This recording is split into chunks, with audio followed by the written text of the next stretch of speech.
It's Heresy Thursday once again, and this time we've got something kind of exciting.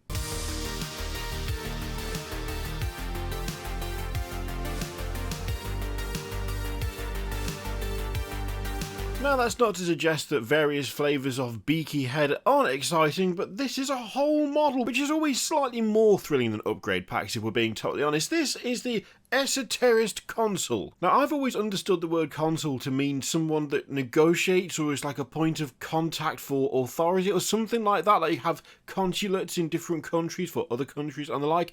So I kind of like the overall like vibe of this. A lad who negotiates politely with demons, for instance, is quite the concept. Of course, a lot of chaos is about negotiating politely with demons and gods, although I'd suggest that politeness is not always a two-way street, but it's just nice to see it written down like that, to be honest. Anyway, with the heresy fully underway, it's time for the Traitor Legions to get a bit more experimental, to do a little bit more in the way of exploration of the dark arts. Well, it's more of a Harry Potter thing, but you know what I mean. This is a suitably berobed space marine with quite the interesting chaos icon there, a nice big sort of gem crystal thing in the centre of it that kind of does look like an eye, but also looks like some sort of focus for something. Kind of cool. The armour looks good. I like the parchment and the paper that's been kind of nailed to the front of it across the leg there. That's cool. The scrolls being held at the belt. Again, really nice detail. I do like that kind of psychic hood as well. That looks really interesting. I really like the design of that. Very chunky, very bulky. It looks a little bit primitive almost. I don't know, there's something about that that's really tickling my fancy. I'll tell you what's not tickling my fancy though, and that is the way that robe has been sculpted. Oh my god. Where the arm is? Oh dear, oh no.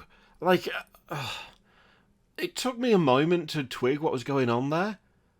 It just doesn't look great. I don't know how else to phrase it. Like, instead of there being a gap in the cloth so you can see the rest of the arm, like the armoured arm, inside the robe, they can't do that. I don't think they can cast that. I'd imagine the shape just isn't right for them to be able to cast it properly so that you actually have a gap in the cloth. So instead you've got this big, thick chunk of resin that you then have to paint as though it's casting a shadow. Now the problem with that is that you are painting what is effectively a 2D shadow onto a 3D model.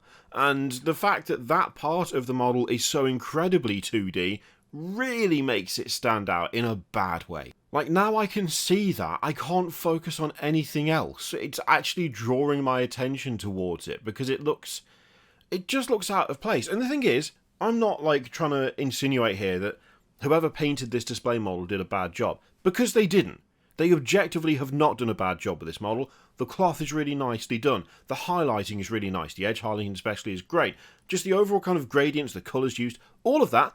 It's clearly an extremely well painted model, and I'm not going to say the person who painted it did a bad job. I would be wrong if I said that. However, there is a limitation. There is only so much you can do without having to get extremely arty with it.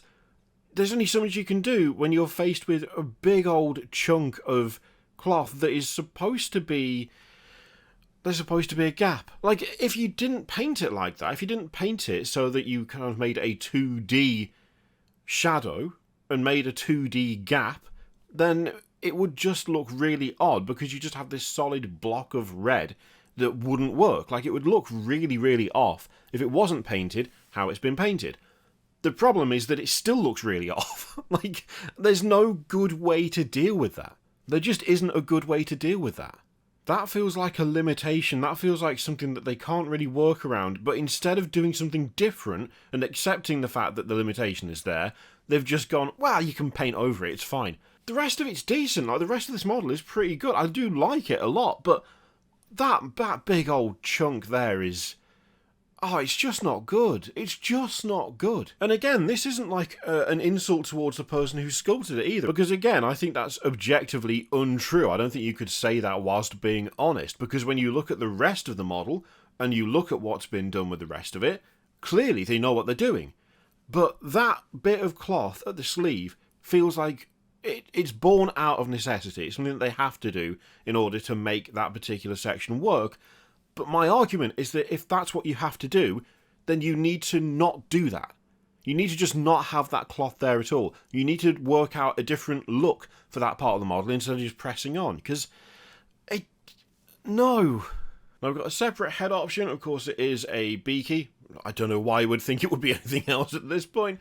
We've got a nice... Oh, I like the Volkite pistol on the back there. I think that's Volkite, isn't it?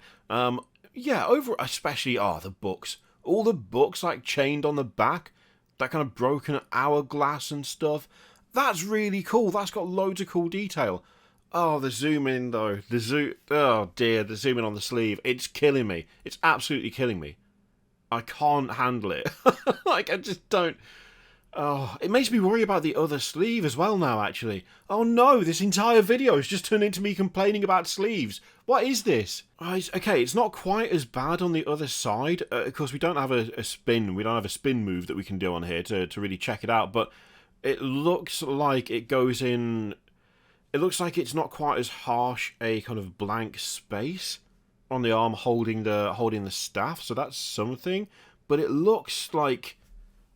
I mean, there's like, yeah, there's a shadow painted in, and even if it's like a shallow dip, there's still no actual gap there. It's just, oh no, this whole video is just complaining about sleeves.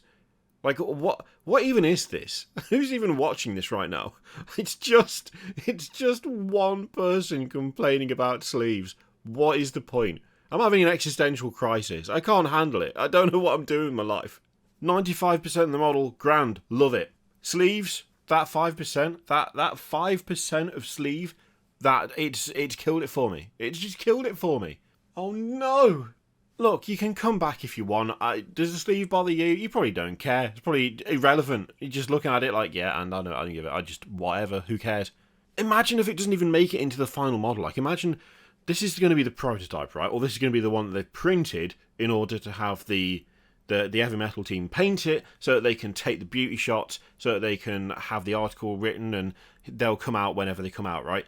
Imagine if the one that actually is released doesn't have that gap, thus rendering the sleeve complaints completely pointless. Imagine it! Subscribe or whatever. Bye.